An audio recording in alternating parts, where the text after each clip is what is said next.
Welcome to the Golden State Media Concepts, America's Still Beautiful podcast, a weekly news podcast covering all the top positive and uplifting news stories. Are you tired of the same old news? Are you sick of the seemingly endless political spin and negativity? We cover stories that will inspire, uplift, and remind you of the good in the world. Tune into the Golden State Media Concepts, America's Still Beautiful podcast to get all the great and positive news stories of today.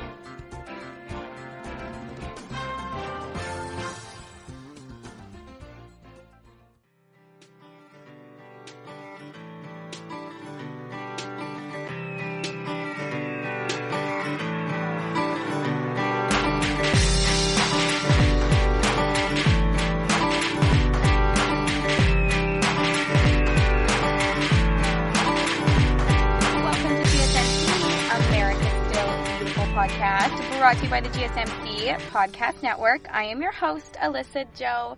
Hello. How is it going today? I hope you're having a wonderful day so far. I've been having such a good day. The sun is shining. I'm feeling good and super energized today for some reason. And that was even before I had my few cups of daily coffee that I always do. So I hope you're feeling energized and positive like I am today. And if you are not, well, I am here to bring you some positivity by sharing some awesome, uplifting, feel-good news stories with you. I have lots of fun ones again to bring today. I feel like I say that every episode, but how can positive news not be fun? These stories are so awesome. So I'm just going to jump right into it and get started for you. So my first story is about a man from Washington State. His name is George, and he heard that some farmers in Washington were giving away onions and potatoes that they couldn't sell. And so his instinct went straight to Goodwill, and it led him down this journey that he ended up rescuing 200 tons of vegetables, and it was arriving in food banks to support the people in need. Pretty cool. So the breakdown of farm supply chains and customers due to the COVID-19 shutdowns, that just meant that a lot of crops were destroyed or left to rot. And in rural Washington, the farmers knew that if they could get their crops to the food banks in Seattle, it would certainly be preferable.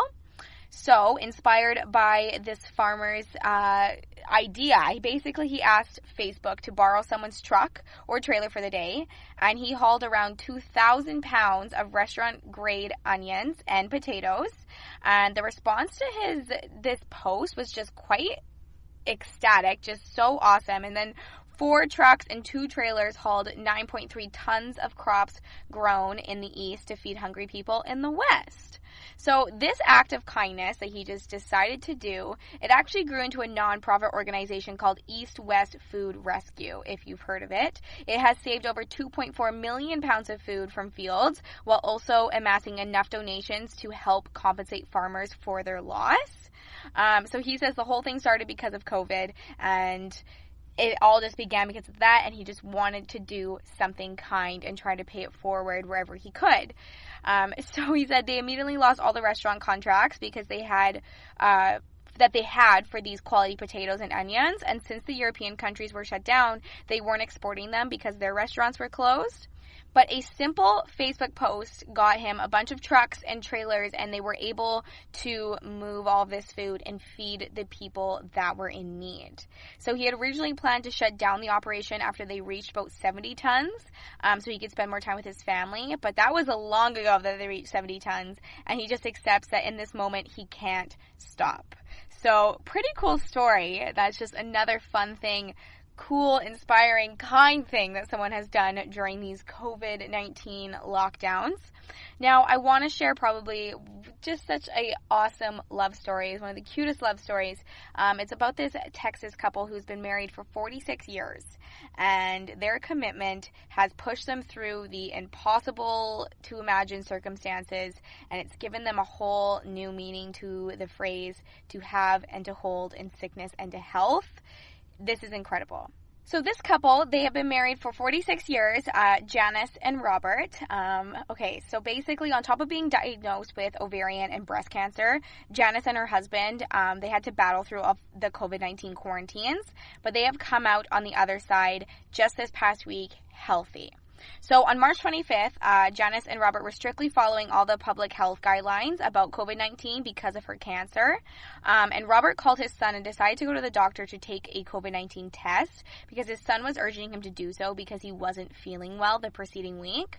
So then he was admitted to the Parkland Hospital in Dallas, and he received a positive test, but recovered shortly after, despite having already suffered 2 strokes this decade. One of the strokes had kept him from celebrating an anniversary with Janice, and he didn't want it to happen a second time. So Robert's doctor eventually was able to get a plan to get him out of the hospital and come home to visit his wife, which was a plan he thought would keep him on the right road to recovery because his love for Janice was obviously a very healing force in his life. So arriving home for their wedding anniversary, Robert discovered that Janice, who had undergone invasive surgery for breast cancer only a month before, had already tested positive for both COVID-19. So then to further complicate things, her breast cancer returned, and Janice could not start chemotherapy as a treatment for any cancer until COVID-19 was finished. She was healed from that, which might allow time for the cancer to further spread.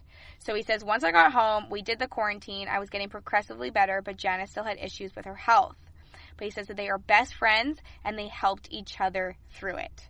Say, thanking God, as one can only do in such a situation. These high school sweethearts have finished quarantines, they finished their surgeries and chemo, and they are now COVID-19 and cancer-free.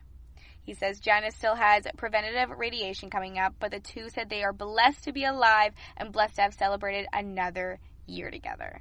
Isn't that an incredible, cute love story? They pushed through so much together, and their love was just so healing. So I had to share that with you. Now, my next story is about a man who is honoring a handshake. I mean it. He is honoring a handshake from 28 years ago, and he split his lottery winning with a friend after he won millions of dollars. He says a handshake is a handshake. So his name is Tom Cook, and his friend Joe Feeney, they shook hands in 1992, swearing that if either of them won the Powerball jackpot, that they would split the winnings no matter who bought the ticket. So Tom was just absolutely frozen when he realized that his Powerball ticket he bought was the $22 million jackpot winner. So right away, he called Joe to tell him the news, and Joe just could not believe it. So this ticket was sold in 45 states, and the overall odds of winning the Powerball jackpot are 1 in almost 300 million. So neither have any big plans for their winnings. They both took home about $6 million after taxes, but they are looking forward to just enjoying more family time. They also said they're going to do some more traveling. Previously, I guess Tom and Joe and their wives took a road trip together in just a small PT Cruiser convertible. So they're planning on some future road trips, and they plan to upgrade their vehicle to something a little bit more luxurious to do their road trips with. But he says that they can't think of a better way to retire. Talk about best friends forever. I feel like I should start making handshakes with all my close friends just in case that ever happens to me. Now, my next story I want to share with you, you may recall this story a little bit. I have shared a little bit of it on a previous episode, but now it's kind of updated and there's more kindness and more feel good to it, so I want to share it with you. So this single mom donated her lottery win anonymously to a wounded policeman. So let me backtrack a little bit and give you the back information, what you might have heard on a different episode. So the single mom was down to her last $7, and she found a $1 bill in a grocery store parking lot. So she walked back into the store and she bought a lottery ticket, and she won $100. So just like that, her luck began to turn around. Most of us in that position would have definitely kept the $100 because it just as a sign of relief, especially if you're on your last $7. But her urging of her 12-year-old daughter, she really wanted to donate it to all the winnings to the family of a local Kansas police officer who was wounded in the line of duty. So they just wanted to pay it forward. That's just what she wanted to do. And she says that when her eldest daughter was killed in 2012, the Kansas City police officers went above and beyond to support her family as much as possible. And this was just her way of trying to pay it forward and help them out as well. She says that the detectives are really there for us. They were there for us they were there for us more than anyone I can imagine. They did things that they did not have to do. They came to see my kids. They did a lot. They were fathers, therapists. They were everything. So she says she didn't want to make a fuss about her generosity at all. So she just called the police department and made her donation anonymously. She told the officers on the phone that she had been dealing with several hardships of her own, recently losing her job, of course, with the COVID-19 pandemic. But in spite of all that she was going through, she just felt like the family of the wounded officer needed the $100 more than she did. So the police tried to convince her to reconsider, but she was very insistent about it. So since she didn't leave her name and her number, she just assumed that brief phone conversation and her sense of inner satisfaction would be the end of this story. Now, that's probably what you remember of me talking about it on a previous episode, but that's not where it ends. So it didn't take long because the local police department, they all were trying to get in touch with her and just show her appreciation for her kindness and gratitude. So a group of officers became very determined to find her and express their own thanks. They said to hear her call and just express thanks for no reason other than that she's thankful is very impactful to us. So after finally locating her, the police department decided to set up a GoFundMe page to help her family with their financial situation. They called the campaign Helping the Woman with a Heart of Gold, and the response has just been absolutely incredible. Strangers and officers, they've been donating more than $145,000. So if you want to go donate to this, you can head over to the GoFundMe page, Helping the Woman with a Heart of Gold. They say people like her are hard to come by. A person that would give to a stranger and not eat for herself, she deserves support. It's amazing to see my community come together for this person, and it makes me so proud. So that was the Kansas City resident, Chantel Shields. She's on the police department's Facebook post. That's what she wrote. And just last Sunday, they actually visited the wounded officer's colleagues at work, and some of them were on the scene when the officer was critically injured in the line of duty. And in this Facebook post, the department expresses gratitude for being able to connect with these generous souls and says it took a while to find them, but we're so glad we did. Sergeant Jake said that it's the kindness like hers that really keeps police officers serving and protecting even when times are tough. Her gesture may have seemed small at the time, but ended up touching people's lives in a way she never could have imagined. I just thought that was a fun, cool, unique little story. I wanted to round it up since it was an updated version of the one that I've shared in a previous episode with you guys. So there you have it. It never goes unnoticed. Kind gestures, they go a long ways. All right, so it is time for a little bit of a break, but don't go anywhere because sometime in this episode, I have a really cool story about something that NASA has created. It is something that you would have never thought that NASA would create, but these sales are blowing out. It's crazy. So stay tuned. I have lots more feel-good stories to share with you when I get back. The GSMC Life and Happiness podcast takes you on a journey of exploration. We'll discuss tried and true methods alongside the latest trends of how to best live your life to its fullest and happiest. From psychology to meditation, science to self-help books, the GSMC Life and Happiness podcast will help you to discover what makes you happy and how you can live life being the best you possible. Download the GSMC Life and Happiness podcast on iTunes, Stitcher, SoundCloud, Google Play, or anywhere you find podcasts. Just type GSMC in the search bar.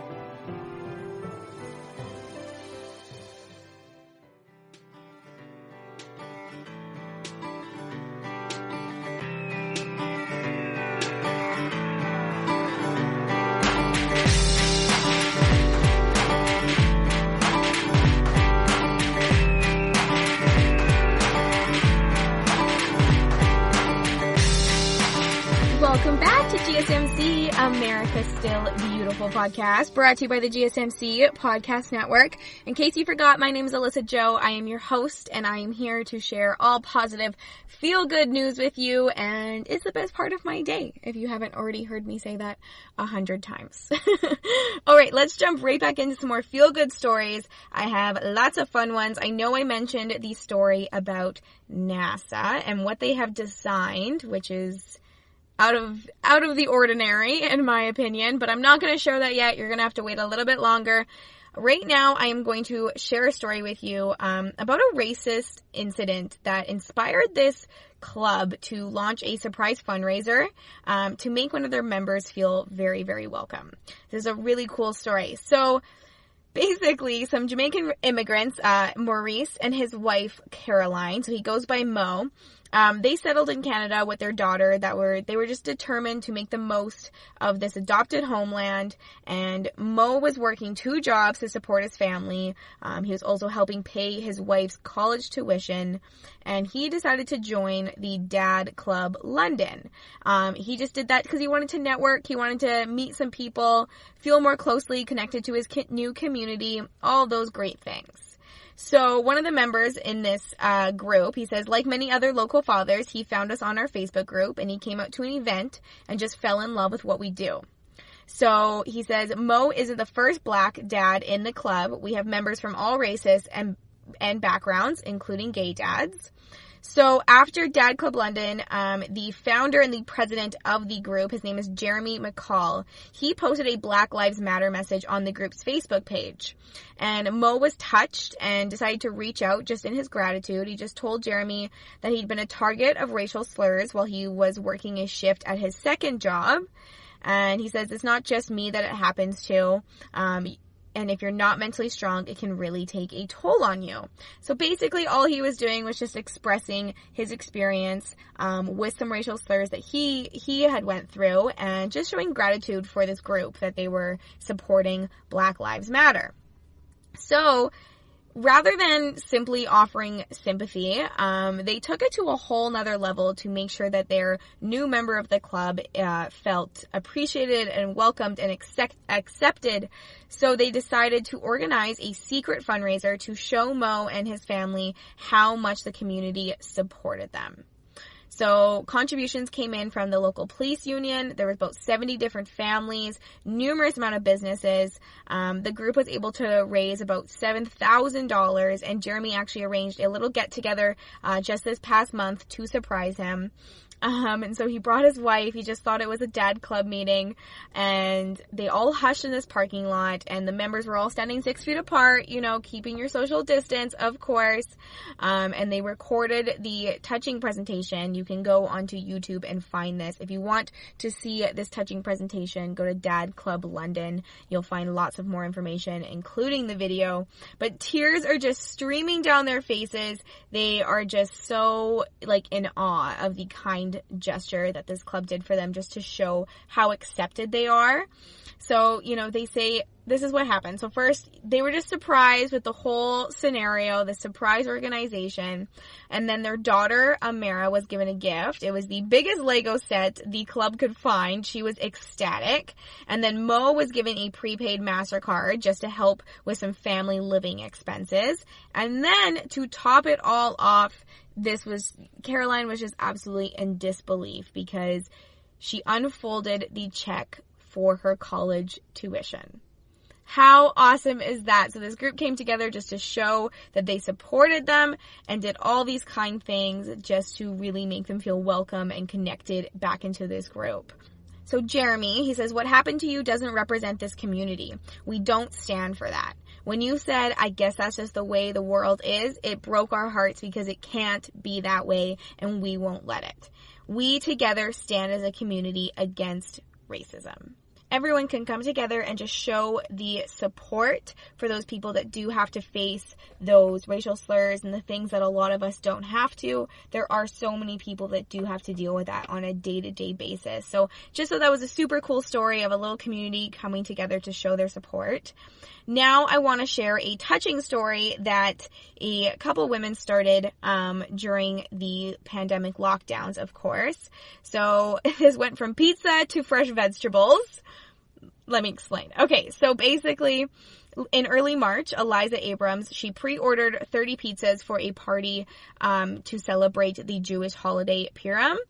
They've always had a good turnout every single year, and it was expected the same this year. They were super excited, pre-ordered the pizzas, all party ready, and then COVID-19 happened, and just like everything else, it all got canceled and locked down, and there was no more party to be celebrated. So basically, they decided to order the pizzas anyways. She thought, you know what, party's canceled, I'm just going to pick up the pizzas. So she picked up the 30 pizzas from this bakery, and she had 7 volunteers deliver them to quarantined people just around their community.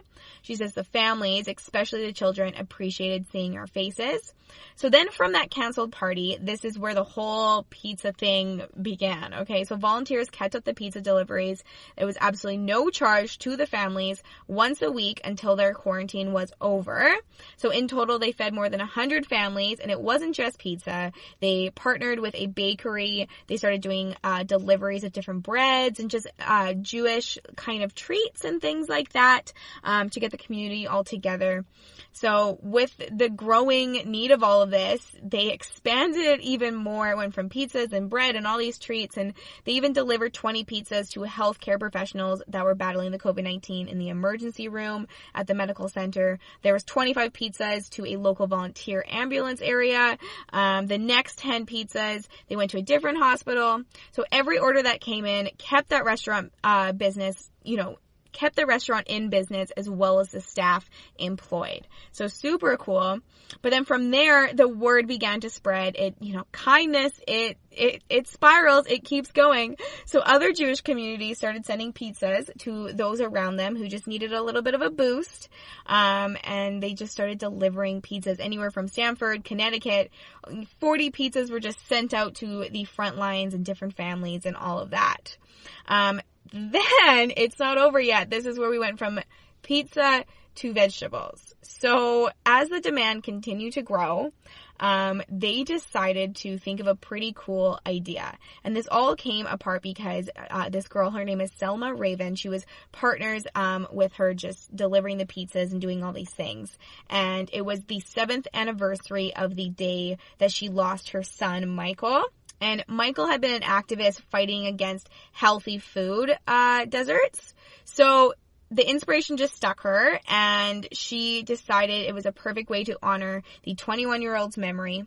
So following that lead, they decided to find a refrigerator on Craigslist, an affordable refrigerator, and they went knocking on business doors asking where they could plug it in out front, and they wanted to just basically plug this fridge in in the community, outside of a business, and start to fill it for people and anyone that needed the food. So after a while, they had to knock on a few doors, but they did get somebody who said, yes, of course, let me help you, hook up the fridge outside, and that's kind of where it all began. So they call it the friendly fridge. This is where they came up with the idea. So it's super basic. It operates under a simple system. So it's basically take what you need and leave what you can. And they go and they'll buy food almost every single day to supplement the donations. A local fruit vendor drops off fruit. Deli owners have donated sandwiches. Every single day someone donates something, and then the people that need it can come in and grab the food that they need as well. So it's kind of like a communal fridge, which is kind of cool. They call it the friendly fridge. Just a unique idea to bring the community together. She says it has grown so much in just a month. People take food and talk to us, and the community has come together in ways that I am just humbled. So at the end of every single day, they sanitize and fill the refrigerator, and they just continue doing this day to day. But then it doesn't end there. One more thing to this story. So I guess one day the fridge just stopped working. It just wasn't working. And they reached out to the community on a Facebook group, just trying to, say, hey, the fridge is not working, blah, blah, blah, whatever. Within hours, someone came by with a new fridge.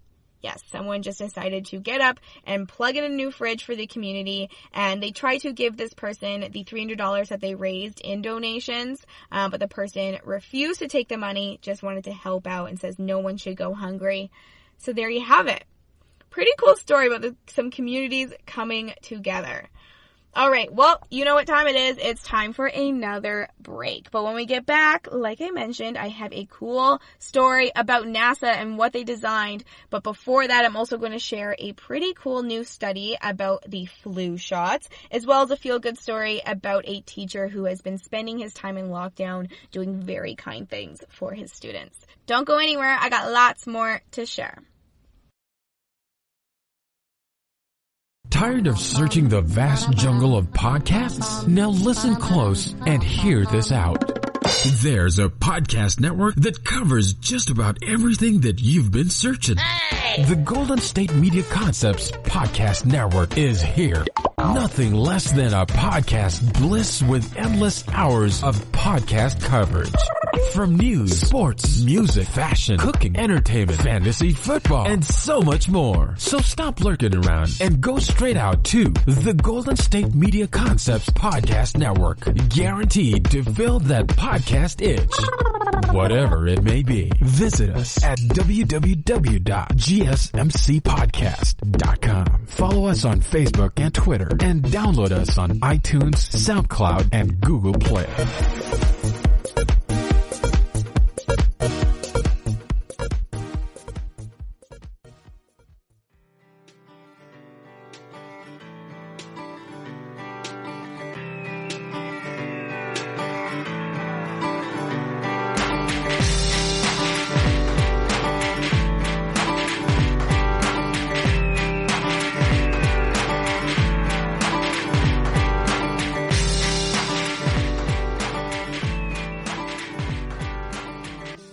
Welcome back to GSMC, America's Still Beautiful podcast. Hello. Okay, we are back on the last stretch of today's episode. I got a few more stories to share. Let's jump right back in. So I mentioned a story about some flu shots. And it is a new study of 7 million patients. And it says that flu shots could maybe significantly cut the risk of heart attack or stroke for people over 50 years old. So this is one of the largest studies of its kind, and it looked at data from more than 7 million patients. And they found that the seasonal flu shot cut the risk of heart attacks by 85%, and they halved the numbers of strokes. Pretty cool, hey? So the study of high-risk hospital patients also found that the deaths from any cause fell by almost 3/4 amongst patients over 50 who were vaccinated. So the results were just absolutely staggering. Some people don't view flu vaccinations as necessary or important, and many face barriers accessing healthcare, including receiving the flu vaccine. So that was Roshni Mandana, a medical candidate at the Texas Tech University in Dallas. So they say being immune against flu helps prevent chest infections that weaken the immune system, but flu vaccination among high-risk groups, such as nursing home residents, is extremely low. So they compared 168,000 participants who had been vaccinated with the vast majority who did not, between people over 50 who had heart complications. They also said that they had a 47% lower risk of a mini stroke as well. The flu puts a lot of stress on our bodies, and it can actually cause a heart attack or stroke. That's what the researchers said. So this study was released just a few days ago during the American Heart Association's Basic Cardiovascular Science 2020 Scientific Sessions. So the BCVS, if you want to go check that out. It was held online. There are some recordings and stuff for it as well. But participants were told these high-risk groups were much less likely to be vaccinated compared to the general population. So that's about 1.8 versus 15.3%. So yeah, there you go. Heart and circulatory diseases cause more than 1/4 of all deaths in the UK. So that's nearly 170,000 each year. And the flu claims about 10,000 lives in the UK annually as well. But that can also be raised to 30,000 in a bad year. So just some numbers to throw at you to put a little bit more perspective in it for you. All right, now I have a story about this teacher who has just gone above and beyond to stay connected to his students and be so kind during the lockdowns. He is being awarded as a hero. His name is Zane Powells. He's a teacher in England, and he spent literally every single day preparing food for his students, and he's finally made his final delivery. He's delivered 7,500 packed lunches during the lockdowns. So he prepared 85 lunches each morning after he was just scared that the students would struggle to access food when the schools were shut down during the pandemic. So he is quite determined. He walks 7.5 miles every single day, making his rounds for 17 weeks. So that totaled about 600 miles over the course of his runs. He's about 48 years old, and he says that he carried roughly about 4 tons of food during that time, but he said it was well worth it after seeing all the smiles on the kids' faces. He was just nervous that they weren't going to be getting access to the food that they need and just that quality of life. So he says, when I started these walks, I was concerned about the kids and their well-being, and I wanted to make sure I could see them all. So he works at Western Primary School in the largest coastal seaport of Grimsby, and he says, I needed to know if they were safe, if they were healthy, and if they had access to food. He says, after all these months, it was a bit emotional for it to come to an end. I love seeing my students and checking up on them. He says, I'm just doing my job at the end of the day. My role is to help nurture and educate children and to take care of them. So he would go and visit them, chat with them a little bit. He would start early and prepare the lunches, do his walk, and just go see all of his students. He says he tried to leave some homework for them as well, but they're a little less keen on the homework and more excited about the packed lunches. But he says it's been relentless and exhausting, but it's well worth it, and they're always so happy and grateful. So he doesn't want it to end here, though. He kind of wants it to continue. He says his mission is far from complete. He wants to continue helping children in need. So he's going to be cycling through all the UK cities' castles. This whole journey will take about 1,500 miles to finish. And he's going to be raising funds for Meals and More. And Meals and More provides support to children who live with poverty. So if you want to go to Meals and More, there's ways that you can donate and be a part of that, contribute towards that. But there you have it. Talk about a dedicated teacher taking care of his students no matter what. All right. Okay. We made it to the end. I'm going to tell you the NASA story because this blew my mind. I hope that it was worth waiting because this was just, it blew my mind that this came out. And I hope you're just as excited as I am. So NASA has designed a perfume. Yes, a perfume. Weird, right? And it's supposed to smell like outer space. Legitimately outer space without leaving orbit. You can spray this on and smell like space. But it gets even weirder, okay? So it is a very unique, interesting idea. So decades ago, NASA asked some specialists to develop the smell of space in order to help prepare astronauts for the experience of outer space.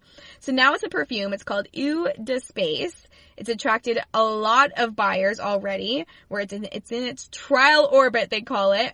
It was just on Kickstarter. It already raised over $500,000 in pre-orders. And they say the history of the smell of space has been clouded behind various accounts of its development. Ever since the first spacewalk, astronauts were shocked by the lingering odor when returning back into the spacecraft. So NASA astronaut Colonel Chris Hadfield, he said the only time you can smell space is when you come back in from a spacewalk. As you open the hatch, there's a distinctive smell. So this is where it gets really weird. Some describe it as rum, fruit, seared steak, or a barbecue. The first space tourists also noted a pungent aroma that they opened, and they said it smelled like burnt cookies. Another astronaut said that in his experience, the moon smells like spent gunpowder. So now we got gunpowder, burnt cookies, rum, fruit, steak, and barbecue. I have no idea what this perfume is going to smell like, if it's going to smell like all of those or none of those or what, but I am so curious. I thought this was such a unique story. I wonder what it smells like. He says the smell of space is so distinct that NASA did reach out to a fragrance maker to recreate the odor for the training simulations, right? But now they're actually going to be selling it. But there is something that's pretty cool. So the makers have partnered with award-winning perfumers, and they report that they've secured this exclusive commercial contracts to reproduce the secret shelved formula based on the verified astronaut accounts. And basically, it's not affiliated with NASA, but every $29 bottle, so it costs $29 of the perfume that's purchased, will help support STEM programs for students through a buy one, give one program. So if you don't know what STEM is, it's technology, engineering, math program for low income students. So every bottle of this perfume that you buy, they're going to donate one to the K-9 science, technology, engineering, math program for low-income students. It's a big promise. They say, it's definitely maybe not the best decision for a company trying to make a profit, but they say we really believe in the cause and hope that everyone else does as well. Imagine if a child that smells the perfume today is inspired to become an astronaut, scientist, or engineer. So, pretty interesting. It will be made in the UK utilizing living wage labor and environmentally friendly practices, including zero manufacturing waste, according to this campaign. 11,000 people have become supporters, and there's still 21 days left that you can order. If you want to smell like outer space, go order this. And if you do order it, shoot me a message and let me know what it smells like. I'm really curious if it's like burnt cookies, barbecue, some gunpowder in there. Like, I need a more distinct description of what exactly this is going to smell like. But if you go get it, I'm serious. Shoot me a message. I really want to know. All right. Well, that is all that I have to share with you today. I hope you enjoyed today's episode as much as I enjoyed sharing all these stories with you. Thank you so much for listening to GSMC, America's Still Beautiful podcast, brought to you by the GSMC Podcast Network. I am your host, Alyssa Joe. You already know that, but please do not forget to hit that subscribe button. I have new episodes every Monday and Thursday. Get notified when my episodes are out. Do not forget to go follow and like us on social media. I update those regularly, and I mean it. If you buy this perfume, shoot me a message and tell me what it smells like. And then, of course, as always, please do not forget to leave a 5-star review. I love reading the reviews, and it helps out a ton. Thank you, thank you, thank you. Stay positive, stay healthy, and go buy some perfume and smell like space. Thank you. You've been listening to the Golden State Media Concepts, America's Still Beautiful podcast, part of the GSMC Podcast Network. You can find this show and others like it at www.gsmcpodcast.com. Download our podcasts on iTunes, Stitcher, SoundCloud, Google Play, or anywhere you find podcasts. Just type in GSMC to find all of our shows. From the GSMC Podcast Network, from social media news to marketing news, and even weird news, the GSMC Podcast Network has you covered. You can also follow us on Twitter and Facebook. Thank you, and we hope you have enjoyed today's episode of the Golden State Media Concepts, America's Still Beautiful podcast.